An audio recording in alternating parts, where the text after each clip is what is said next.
ya llegó, está ahí y seguramente. Jaime, ¿cómo estás? Buenos días. Querido Paco, muy buenos días, good morning por la mañana. Feliz no año nuevo todavía. Casi estamos, Jaime, Ya casi, estamos como ya casi. en cuenta regresiva. Oye, Estamos. pues seguramente esta tragedia entra en la contabilidad del 2025 como una tragedia, pues triste, que lamentar y para quienes como yo, pues se conduelen de esta tragedia. Hay otros que lo celebran, que lo festinan, pero fíjate que si hacemos a un lado el ruido de las hienas, el ruido de los buitres, que ya digamos que ya forma parte del paisaje, ¿no? Los López Dóriga, el diario Reforma, todo el mundo apresurándose ya a apuntar directamente contra López Obrador y su hijo por su responsabilidad, su presunta responsabilidad en este accidente, por la improvisación de la Marina, cómo se le ocurre a un gobierno entregarle a la Marina la construcción de unos vías ferroviarias cuando solamente sabe construir barcos, que le digan a los idiotas de Reforma que los aeropuertos construidos por gente del ejército mexicano han recibido premios internacionales. Bueno, el caso es que yo quisiera abordar este tema no desde, pues, y ni siquiera ocuparme de los buitres, ¿no?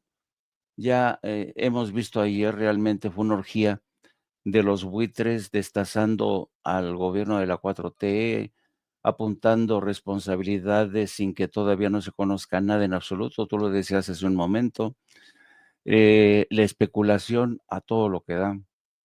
Y tú y yo, que somos viejos periodistas, sabemos que una de las reglas no escritas del periodismo es no especular. Siempre atenerse a los hechos, a lo que se sabe, a lo que es cierto, y confiar en que el gobierno de la 4T, el gobierno de Claudia Sheinbaum, que ha sido siempre transparente, va precisamente a transparentar, valga la redundancia, lo que ha ocurrido. Ahora, déjame decirte una cosa que a lo mejor es preciso señalar. Una cosa es la transparencia y otra cosa es la verdad. Es decir, esperamos que actúen con transparencia, pero que se dé a conocer la verdad. ¿Qué empresa fue la que licitó y participó en la construcción de ese tramo? ¿Hubo negligencia? Esa para mí es la primera incógnita a despejar. Parece ser que es una empresa española. 2, yo sé que tiene que haber responsables. Tiene que haber responsables y el gobierno está obligado a transparentar y dar a conocer los nombres de los responsables de esta tragedia. ¿Hubo, insisto, negligencia? Bueno, pero quizá hay un punto adicional que es muy importante no ignorar, querido Francisco. ¿Y a qué me refiero? Acuérdate que el tren interoceánico es una infraestructura estratégica no solamente del gobierno de México, sino también de gobiernos como el de China. China fue uno de los países, ha sido uno de los países que ha apostado que precisamente en este tren interoceánico. ¿Por qué? Porque esto le va a permitir a China, de hecho, ya empezó a usar el interoceánico. Ha habido enormes cargamentos de automóviles, de piezas. China ya utiliza el interoceánico. Y la pregunta que yo me hago siempre como periodista es, ¿a quién beneficia este accidente del interoceánico? La respuesta es evidente. Beneficia a Estados Unidos, que no quiere que China opere en su patio trasero, es decir, en México. A Estados Unidos no le gusta en absoluto que China esté participando en países de América Latina. Por tanto, son elementos que no estoy acusando a nadie, pero hay que tenerlos en cuenta.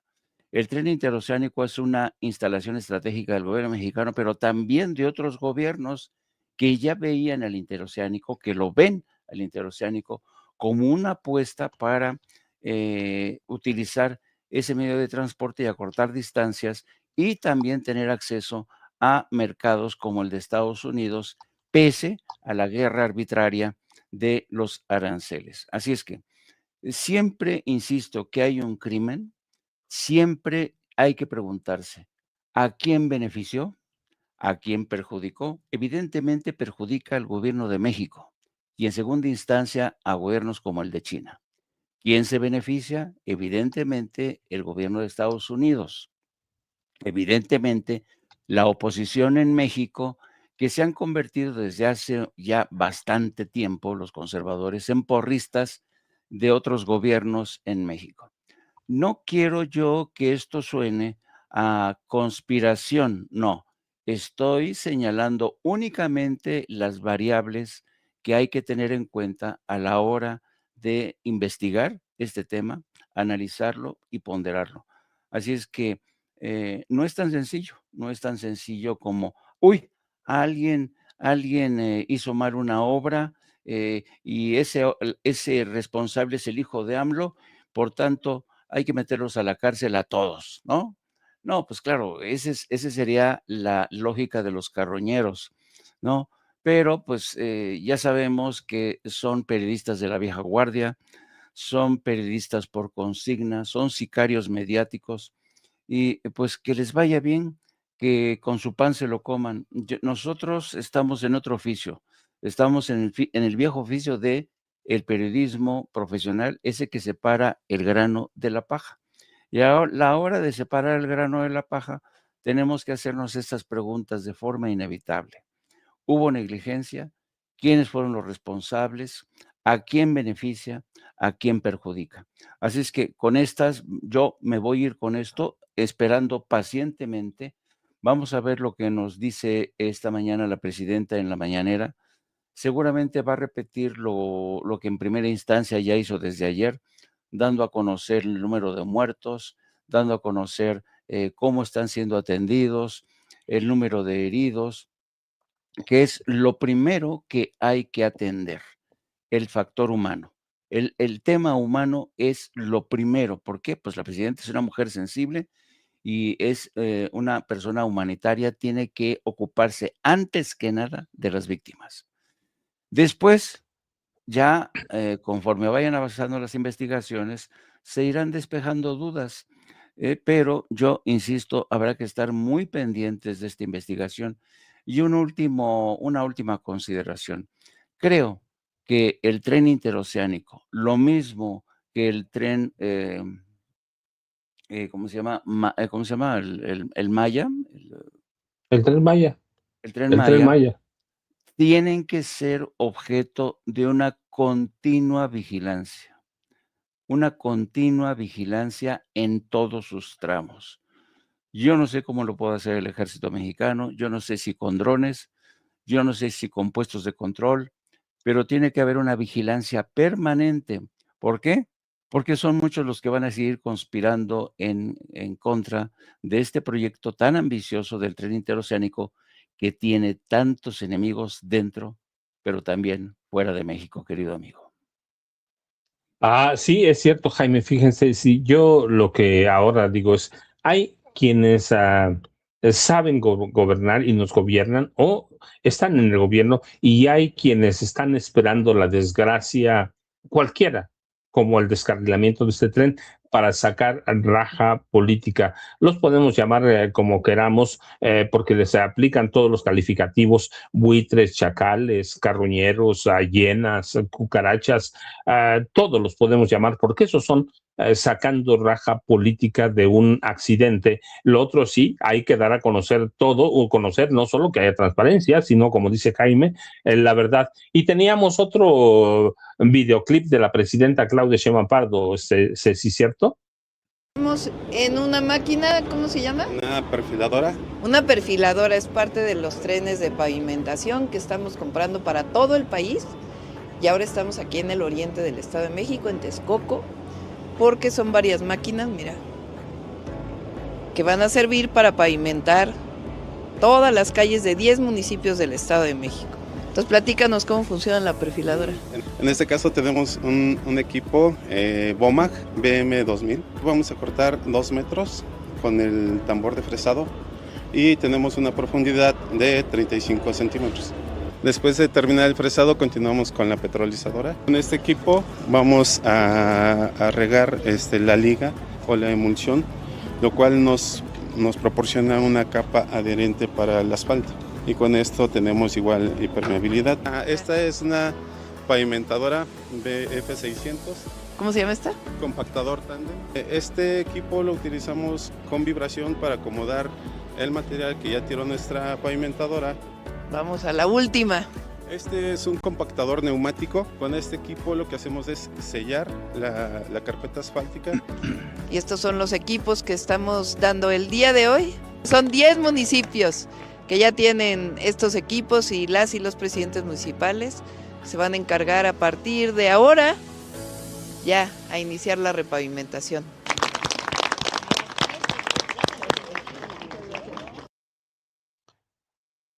Y con esto yo hago el punto que les decía, sí, hay gobiernos que hacen, que gobiernan y que se dedican a trabajar.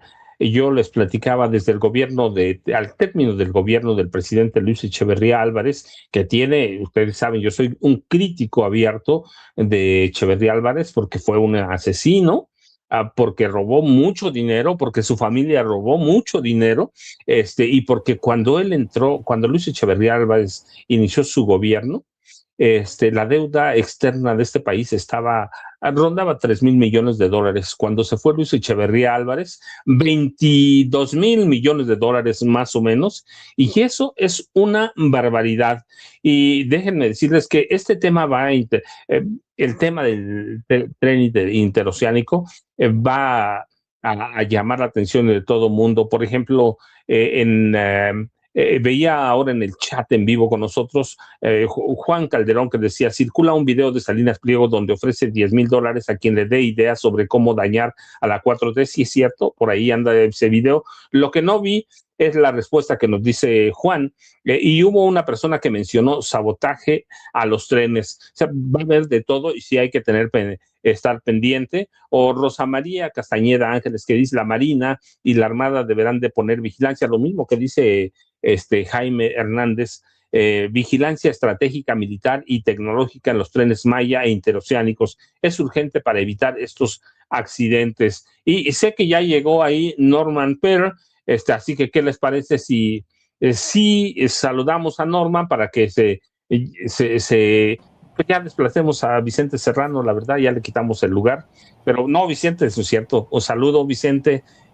Norman, ¿cómo estás? Buenos días.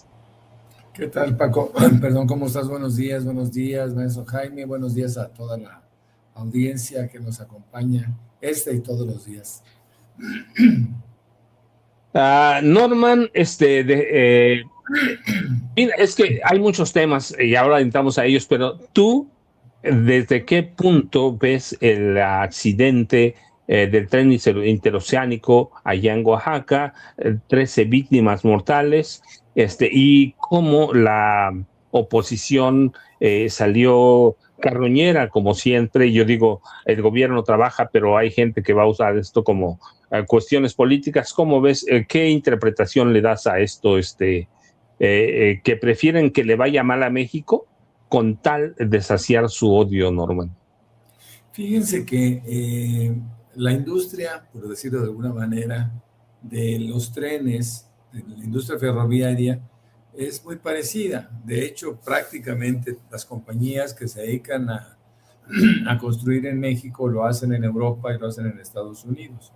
Es decir, para empezar, tenemos que hacer un deslinde de aquellos que piensan que lo que se hace en México se hace mal hecho. No, esto es de carácter internacional. Al margen de vagones y demás, hay cosas que se hacen con estándares internacionales. Pero también queremos pasar por alto, o quieren pasar por alto, la oposición, que pues, por supuesto que ahora está empleando esta tragedia, mañana seguramente hará otra. Por ejemplo, en este año que termina, de 2025, en Puebla, México, hubo 23 accidentes ferroviarios entre enero y septiembre, superando los 19 de 2024. Pero eso es carga. Entonces, cuando no son pasajeros, la gente dice, bueno, hablemos nada más de pasajeros, pero en México no hay trenes de pasajeros, o no había, apenas se inicia. Tlaxcala reportó varios incidentes, incluyendo arrollamientos y descarrilamientos. Guanajuato tuvo un accidente grave en Irapuato en agosto, con 6 muertos y 2 heridos. Oaxaca sufrió un descarrilamiento en Izanda, con 241 pasajeros y 9 tripulantes, dejando 20 lesionados. Bueno, algunos de los estados con mayor de incidentes en México son Guanajuato, con 174 reportes, Coahuila, 144 reportes, Tlaxcala, 92 reportes, Aguascalientes, 72 reportes, Baja California también tuvo 60 y tantos reportes. ¿Qué pasa con esto? Que bueno, cuando no son pasajeros, los de carga no cuentan, ¿no? Y no, debemos de tomar en cuenta todos, absolutamente todos los accidentes que se han presentado. Ahora, si hablamos a nivel mundial, bueno, pues hay una enorme cantidad de accidentes. En España, en la Unión Europea hubo 1,500 accidentes. Entonces, bueno, es un poco como cuando se inunda en Nueva York el metro, ¿no? Que son inundaciones bestiales. Bueno, no, pero esa no cuenta. Lo que cuenta es cuando se inunda el metro de la Ciudad de México en la estación tal, ¿no? Eso de ser selectivos, mi querido Paco, mi querido Jaime, pues son alternativas de carácter político de muy baja monta, porque aprovecharse de la desgracia, de la tragedia humana, es probablemente uno de los peores crímenes que se puede cometer en contra de la humanidad. Creo que la oposición mexicana sigue exactamente en la misma línea, y es una línea que no les lleva a ninguna parte, ¿no? Es una línea interminable de vergüenza, es una línea interminable de errores que seguramente les va hundiendo tanto que, por ejemplo, si nosotros vemos cuál es el impacto en el gobierno que tiene estas críticas a la tragedia, bueno, pues tenemos que pensar también en que varias encuestas que fueron ahora publicadas a finales de este diciembre, pues le dan un nivel de aprobación a la presidenta de la República igual o cercano al 77%. Por ejemplo, True Research International reportó una aprobación del 77.5% en su evaluación semanal del 22 de diciembre de 2025. Factométrica indicó que la presidenta concluyó el año con una aprobación del 76.1%. Otras casas encuestadoras como el Heraldo de México y el Soberano también reportaron cifras en torno al 77% durante el año. ¿A dónde van a llegar? Pues yo no sé. Y hay muchas tonterías. Y hay muchas tonterías que comparten, que se atreven a compartir, que ya no se quedan en sus mentes, ¿no? Por ejemplo, hay una señora que ustedes conocen que se llama Alessandra Rojo de la Vega, que está haciendo uno de los peores gobiernos que tuvieran en la Ciudad de México.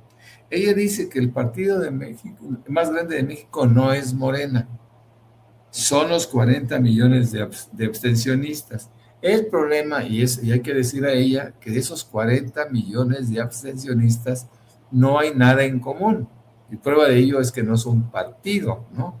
Así que ella y ellos hablan de un juego de palabras. Esto es una reflexión recurrente, pero es una reflexión tontísima, porque reunir a 40 millones de personas bajo un mismo principio, bajo un mismo criterio, pues es imposible. Por eso son abstencionistas, es gente que nunca vota y nunca va a votar, ¿no? Y ella quiere jugarlo. Ella es un eco finalmente de todo un pensamiento, pero es un pensamiento muy malo. Y así como se les ocurre esa tontería, se les ocurre todos los días algo, ¿no? Y tienen ahí a sus repetidores, a sus jilgueros, a la gente que no tiene otra alternativa más que repetir tonterías.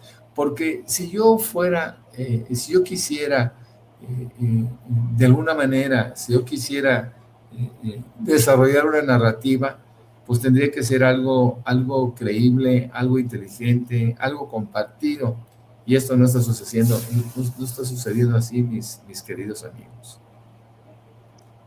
Sí, déjenme decirles, yo de pronto, bueno, primero la verdad quedó de lado, ¿no? Toda la verdad, toda, no un poquito, no un cacho, toda la verdad la hicieron de lado. Luego, los chacales carroñeros del PRIAN, de el empresariado, los periodistas, volaron muy rápido de Uruapan, Michoacán, a Oaxaca, sí, para instalarse en Oaxaca y ahora hacerse especialistas en cuestiones ferroviarias. Y yo voy a citar lo que dice Alejandro Guerrero en el chat en vivo, que dice, a la oposición cuando gobernó no tuvo tragedias. Pues claro que no, porque no hicieron nada, y tiene razón Alejandro, no hicieron nada. Yo les contaba, desde Luis Echeverría Álvarez hasta Enrique Peña Nieto, nada, no se hicieron obras, se dedicaron del gobierno de Miguel. Con López Portillo no, porque López Portillo se dedicó a enriquecerse brutalmente con sus funcionarios. Yo recuerdo un gobernador al que se le documentó una fortuna contable de $1,000 millones, ¿sí? El gobernador de Tamaulipas era, y que fue secretario de Salud, secretario de la Presidencia con Gustavo Díaz Ordaz. Entonces, pero a partir de Miguel de la Madrid, ¿a qué se dedicaron? A vender todo. A vender todo y a trabajar para los empresarios a los que vendieron, las grandes corporaciones. Así que Alejandro Moreno tiene razón. Y lo que dice Norman tiene mucha razón. Están tratando de montar una narrativa muy tonta cuando dicen, es que esos 40 y tantos millones, sí, pero esa es la versión de Alarraqui, de Alejandro Morena, ¿se acuerdan de Xochitl Gálvez? Decían, ahí están los votos. Pues sí, pero no van a votar por ellos, o así lo dicen, es que esos votos son de nosotros. Es una narrativa tramposa, mentirosa, engañosa, porque además no van a votar por ellos y por eso van a volver a perder. Pero bueno, yo digo eso, volaron hasta allá. Pero hubo otra nota, Jaime, Norman, que a mí me llamó mucho la atención y lo comentamos un tantito, ¿no? Una nota, un análisis de The Wall Street Journal en el que advierte que Claudia Sheinbaum Pardo es la ganadora de la política arancelaria de Donald Trump y que las exportaciones mexicanas, contrario a lo que muchos funcionarios de gobierno y economistas temían, no se han visto afectadas por los aranceles de Donald Trump. Sí, al contrario, hay un aumento significativo. Y Claudia, dicen, es un ganador inesperado. Yo digo, ¿inesperado de qué? Si aquí, ¿cuántas veces dijimos que Claudia le supo dar la vuelta al presidente Donald Trump desde el 20 de enero pasado?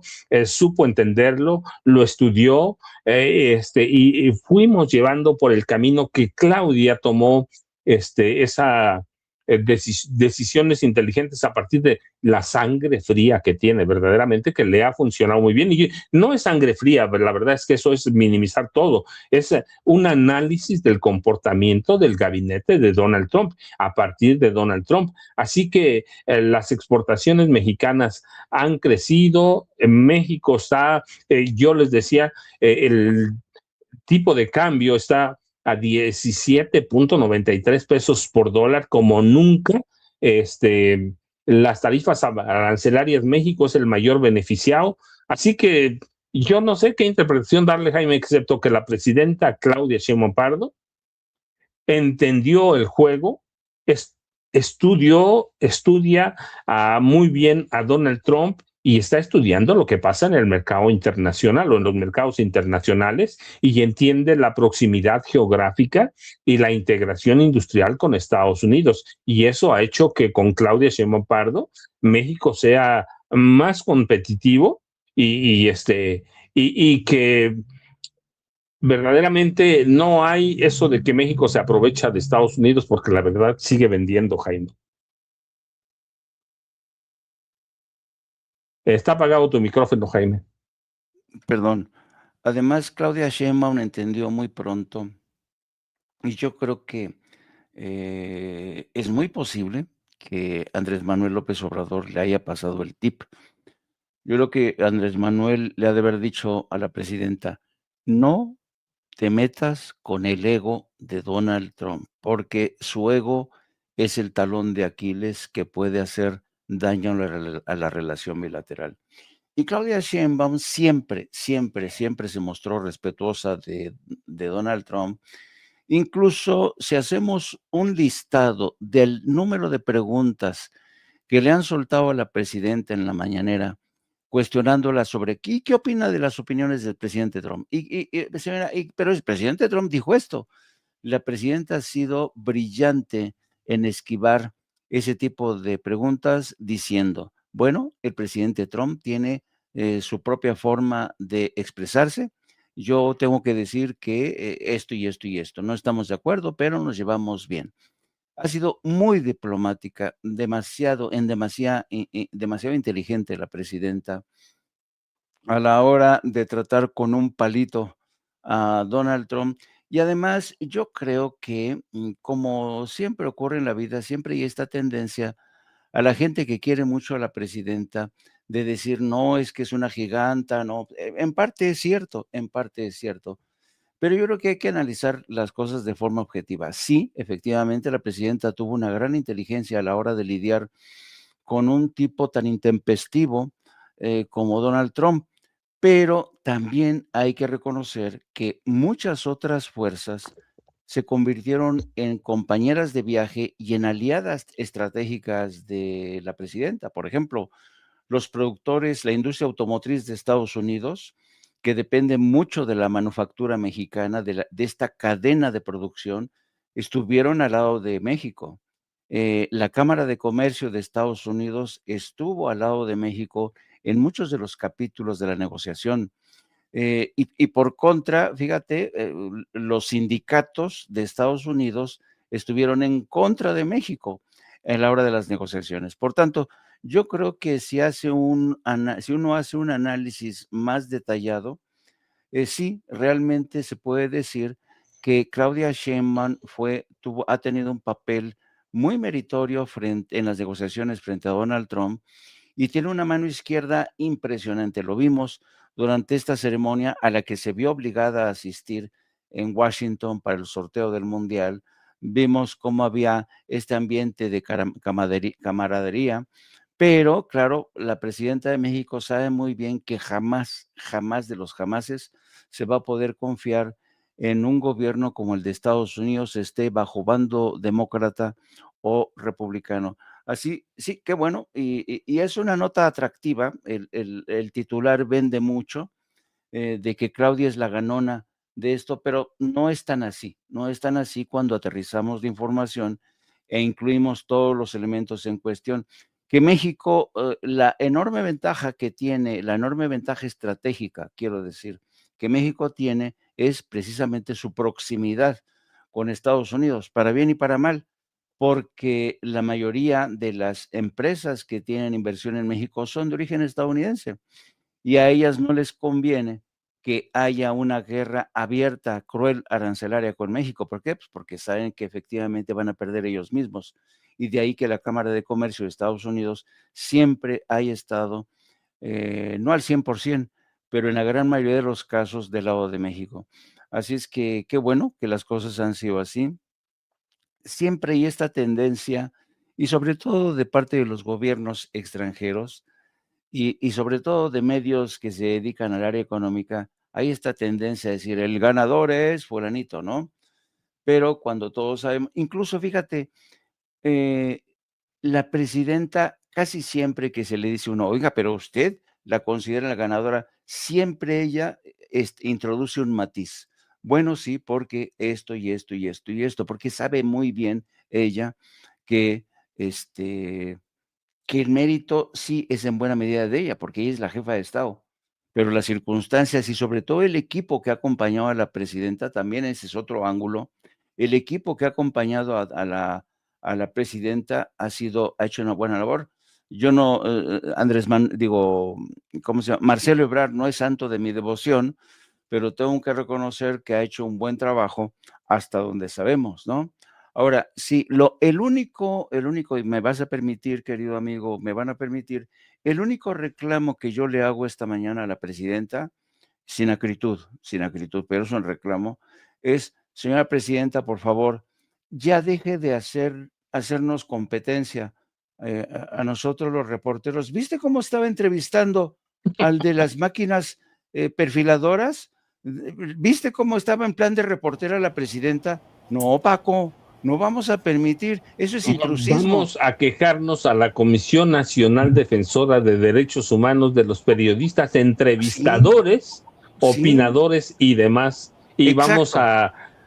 vamos a decirle, Jaime, elevar tu protesta formal y vamos a hacer un plantón frente a la presidencia de la República. Te vamos a llevar tu banquito para que Pero no, déjenme decirle. Qué guapa reportera. Qué guapa reportera estaba ahí entrevistando el de las máquinas. Jaime, te vas a echar de cabeza, pero cuando somos poco más de 7,200 personas en esta familia sin censura, recuerden, like o me gusta, como dice Vicente Serrano, para que no nos extrañe, que seguramente nos está escuchando mientras viaja, una lluvia de likes. Y denle a la campanita para que esos cabrones de YouTube no escondan nuestro contenido. Así que recuerden, una lluvia de likes. Denle a la campanita ahí. Y si no le tienen, se la borraron, hay que seguirle machacando. Así que por favor eso, y recuerden también los superchats, ahí los tenemos. Que Ceci Vega nos lo recuerda con una flechita. Y sí, como dice Ceci, sí que estamos baneados en Sin Censura TV, pero hay que dar la batalla todos los días, y cuando no está Vicente hay que darla más para entregar buenos resultados, porque YouTube sí, seguramente que nos esconden, así que hay que darle a la campanita.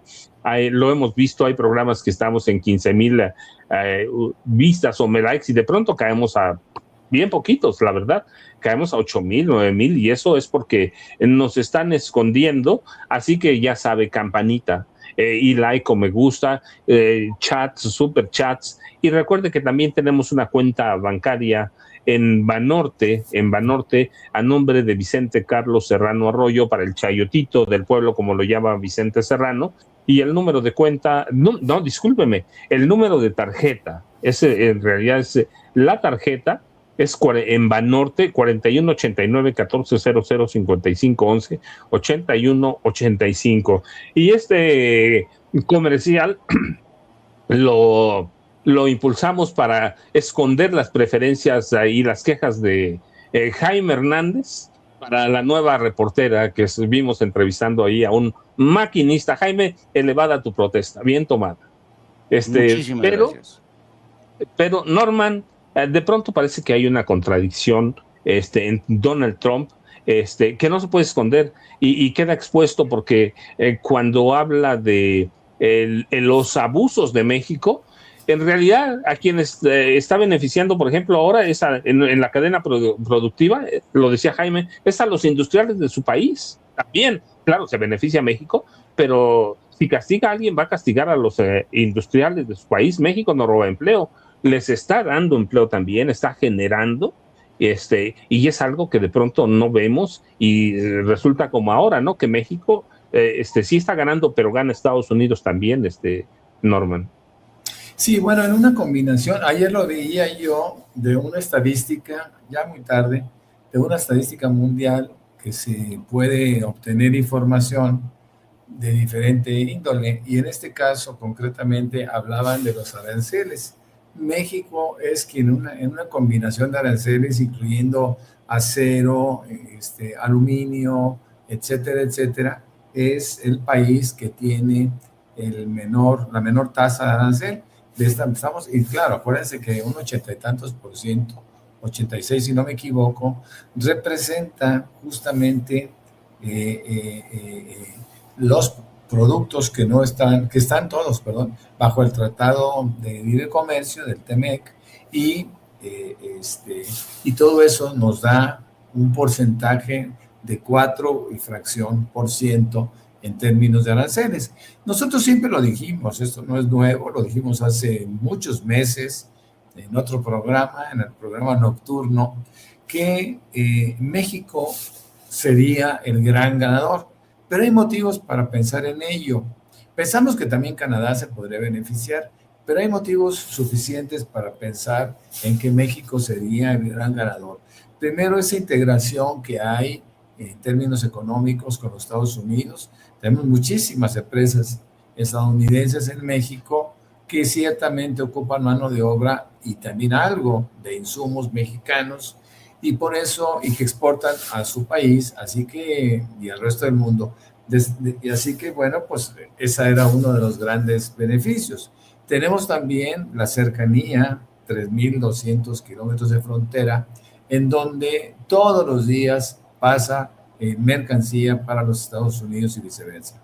Es decir, tenemos una tremenda integración de carácter comercial, pero también cadenas productivas que se han venido consolidando, y que a veces es hasta un poco difícil identificar cuál es el componente estadounidense, canadiense, mexicano, etcétera, pero bueno, se está logrando. Yo creo que ahí hay que decirlo, Marcelo Ebrard está haciendo un buen trabajo, un buen papel. Sabemos que hasta ahorita, y hay que decirlo siempre de esa manera, hasta ahorita México es el gran ganador. Ahora, no hay que olvidar que pronto, tanto como la próxima semana, se vuelven a reunir los negociadores para que a mediados de año se tenga ya un tratado, un TEMEC absolutamente revisado y negociado, porque en esto tiene mucho que ver la capacidad de negociación que se tenga, y yo creo que México la tiene. Cuando se habla de que la presidenta, y esas son las cosas que a mí me pueden molestar mucho, cuando se cuestiona que la presidenta ha sido permisiva, ha sido hasta abyecta, dicen la oposición, con respecto a su relación con Trump. Me parece terriblemente injusto esto, porque la presidenta, ciertamente que tiene una ideología absolutamente diferente a Trump, ha sido capaz de negociar con mesura y con objetividad los intereses de todo un pueblo. Es decir, no es la opinión personal de la presidenta, no es la opinión personal de Trump lo que debe de prevalecer. Debe de prevalecer siempre los intereses de pueblos que son inmensos. Estamos hablando que México tiene 130 millones de habitantes prácticamente, y Estados Unidos, si no me equivoco, anda en 330. O sea, son países muy grandes. México ocupa el lugar número 11 en la población total, es decir, es la población número 11 de todos los países en el concierto de naciones. Y bueno, Estados Unidos, pues sabemos también que es de los países más poblados del mundo. Entonces, estamos hablando también de que este es un mercado, el mercado del norte es terriblemente grande, es muy poderoso, y no es un mercado que se pueda estar manejando a capricho ni de Trump, ni de la misma presidenta, ni de Carney por parte de Canadá. Creo que debe de haber objetividad, y sobre todo, sabemos que Trump es un hombre de caprichos que siempre termina por aterrizar en lo conveniente, porque por más que el tipo esboce caprichos para imponer su apellido o su nombre en determinados sitios del mundo, bueno, pues él sabe perfectamente bien lo que un empresario debe de saber, y es el 2 más 2 siempre son 4, y ahí no puede equivocarse. Tenemos que tener objetividad en términos de negocios y la mesura, insisto, la mesura de la presidenta es una mesura, yo diría que extraordinaria, porque ha tenido la capacidad de negociar con este hombre. Ahora, esto lo respetan en todo el mundo, menos en la pequeña oposición mexicana, ¿no? Que pues tratan de encontrarle siempre peras al olmo, y esto no es posible, mi querido Paco, mi querido Jaime. Fíjese, con lo que dicen Jaime y Norman, yo hago un brevísimo resumen. México es una especie de eje o columna vertebral que evita que haya hoy una pesadilla en Estados Unidos. México no quita, sostiene. Y claro, son economías complementarias. Yo alguna vez escuché decir a un analista que se llama, como Jaime Hernández, creo que se llama, señalaba bien que México y Estados Unidos son hermanos siameses, unidos por un pulmón, por la mitad del corazón, por un pie que tiene cada uno, un brazo cada uno, así que México se ha convertido hoy en el sostén de ese hermano siamés que puede gustarnos o no, pero la realidad es eso, compartimos, y Norman lo decía bien, 3.200 kilómetros de fronteras lineales, y hay una gran población de mexicanos en Estados Unidos. Hoy también hay estadounidenses aquí en México, y vamos a seguir pegados, pero Jaime, Norman, yo tenía otro tema, de pronto este fin de semana, perdón, antes, Irma Barraza decía en el chat en vivo: buenos días, don Francisco, buenos días para todos. Yo no dudo que haya sido un sabotaje lo del tren de Oaxaca. Bueno, pues por eso lo que decía Jaime, debe haber transparencia y se debe llegar a la verdad. ¿Para qué? Para que no tengamos dudas como esa, o para que se castigue a los culpables. Pero este fin de semana, como lo he hecho prácticamente desde el 24, la candidata presidencial del PRIAN, derrotada del PRIAN-RD, Xochitl Gálvez Ruiz, se dedicó para defender a su hermana, la secuestradora Jacqueline Marinaldi Gálvez Ruiz, condenada el 24 a 89 años de prisión, culpable de los delitos de delincuencia organizada, secuestro, posesión de cartuchos para uso exclusivo de las Fuerzas Armadas, pero de pronto se olvidó de las víctimas. Y para mí, con los 89 años, yo digo, pues era la jefa de la banda de secuestradores de los Tolmex, pero además yo la equiparo con el Mocha Oreja, ¿se acuerdan? Con el Mochadedos, con Nicolás Andrés Caletri, es decir, con todas esas bandas de secuestradores, incluido Genaro García Luna, Jaime y Norman. Sí, fíjate que es interesante. Es interesante este caso de Xochitl Gálvez, que desde siempre ha mantenido una defensa de su hermana, ¿no? Pero fíjate, desde mi punto de vista, lo interesante es lo siguiente. Yo no sé si en la familia de cada cual siempre ha surgido la oveja negra, ¿no? La oveja negra siempre va a estar ahí. Y siempre hay comentarios parecidos a este.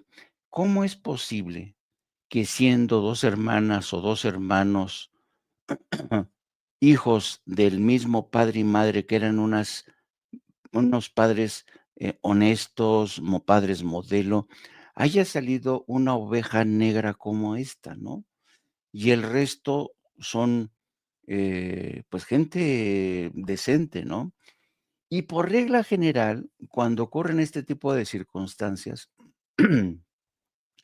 los hermanos que han sido honestos, rectos en su trayectoria, marcan distancia de sus hermanos de la oveja negra para decirle: mira, maestro, somos hermanos, te quiero, pero tienes que pagar tus faltas ante la justicia. Y no hay más, no hay más.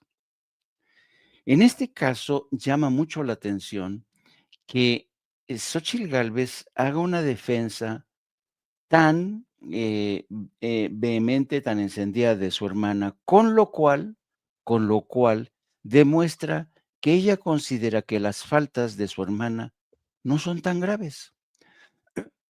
Y a mí eso es francamente sintomático de de la entraña tan preocupante, tan cuestionable de estas dos hermanas, ¿no? Porque una pudo haber tenido éxito, entre comillas, en la carrera política, industrial, ya sabemos cómo es que tuvo Xóchitl Gálvez éxito, sobre todo a través de la política. A través de la política consiguió contratos millonarios, a través de la política consiguió construirse su casa. Xóchitl Gálvez es una delincuente, es también una delincuente. Otra cosa es que el blindaje de la política la haya protegido hasta ahora, pero realmente está, digamos, dentro de otro sector de la delincuencia, pero es una delincuente también. ¿Cómo se hizo con el dinero para construir su casa? ¿Cómo siendo delegada obtuvo tantos recursos? ¿Cómo mintió hasta el cansancio cuando era candidata al decir que caminaba horas extenuantes bajo un sol de justicia y vendía sus gelatinas y gracias a eso consiguió hacerse millonaria? Esta mujer es una delincuente. Por tanto, no me extraña ahora que haga una defensa tan encendida de su hermana. Las 2 básicamente son parte de lo mismo, parte de una formación, y aquí ni siquiera yo responsabilizaría a los padres, porque a los padres todo porque ¿cuántos reporteros fueron al pueblo de Xóchitl Gálvez y todo el mundo decía lo mismo? No, pues, pero si el padre de ellas era una buena persona, el padre de ellos los educó así, ¿cómo es que salieron? Pues ya no es responsabilidad de los padres, ¿no? Pero a mí no me queda duda, esta mujer si cree que con su deslumbrante carrera y prestigio va a salvarle el trasero a su hermana, está muy equivocada. Yo creo que eso ocurría antes, pero cuando había, por ejemplo, un aparato judicial que te ayudaba si eras político, ¿no? Ahora ya no existe ese recurso de acudir, de echar mano del aparato judicial cuando son amigos. Y ya saben, ya son 7:27, queridos amigos. Los espero al punto de las 14 horas en No Apto para Cínicos, donde vamos a abordar todos estos temas, pero sobre todo nos vamos a concentrar en el trágico accidente de ayer, lamentable, donde, como hemos hecho esta mañana, vamos a esperar que avance la investigación y de verdad a mí se me hace realmente de una mezquindad impresionante en la reacción de toda la oposición. Son unos miserables, ¿no? Pero de verdad es increíble el grado de miseria, de abyección de todas estas gentes, comentócratas y políticos. Jaime, gracias, buenos días. Norman, ¿con qué nos dejas a Xóchitl, la presidenta Claudia Sheinbaum Pardo? Tú dinos sobre la mesa, Norman, muchas gracias de antemano. Bueno, hablar de oveja negra, como lo planteó el maestro Jaime Hernández, en este caso es muy subjetivo, porque para muchos, a pesar de los crímenes terribles cometidos por Malinali, la hermana menor de Xóchitl Gálvez, la verdadera oveja negra es Xóchitl Gálvez. Bueno, esa es una de las reflexiones a las cuales llega mucha gente, porque Xóchitl Gálvez es perversa, ¿eh? Y dentro de su perversión, ella todavía se da el lujo de acusar de cobardes a integrantes de la 4T que se burlan de la situación de su hermana. Bueno, yo creo que efectivamente su hermana ya fue juzgada, 89 años de cárcel, y eventualmente pues debería de quedar en términos judiciales ahí, pero no, eso trasciende porque las víctimas de esta mujer perversísima todavía recuerdan cómo los mantenían en condiciones infrahumanas, en jaulas de metal, y además, pues todo lo que hicieron después, lastimándonos, ¿no? Afectándonos en su integridad, no solo física, sino también emocional. Un secuestro, pues debe ser algo terrible, ¿no? Debe ser algo en donde la incertidumbre juega un papel fundamental, porque no sabes qué va a pasar mañana o al rato, ¿no? Yo creo que la mujer, esta secuestradora, pues recibió un castigo en términos de pena, por lo menos suficiente, y creo que todos los secuestradores deben estar en una tesitura similar, porque son personas no solo no gratas para una sociedad, no son gratas tampoco para la existencia humana, porque ellos trascienden su condición de humana para ocupar un papel todavía más, más bajo cuando estamos hablando de delincuentes de esta naturaleza. Me parece terrible un secuestrador, un extorsionador, un agente que lastime a sus semejantes, pues no merece mucho, ¿no? Debe de vivir permanentemente en una cárcel. Esto es, se salvó de una cadena perpetua, aunque sabemos que si saliera sería de 130 y tantos años, y bueno, no, hasta ahorita no hay nadie que haya vivido esa cantidad de tiempo. Bueno, pues yo quisiera invitarlos para que nos vean a nosotros tres, al maestro Paco Hernández, al maestro Paco Cruz, al maestro Jaime Hernández. Jaime Cruz. Jaime Cruz o Paco Hernández es prácticamente lo mismo. Se ha dado una simbiosis extraordinaria entre ambos grandes periodistas y comunicadores. Y bueno, pues nosotros nos reunimos de 7 a 9 de la noche, todos los días, de lunes a viernes.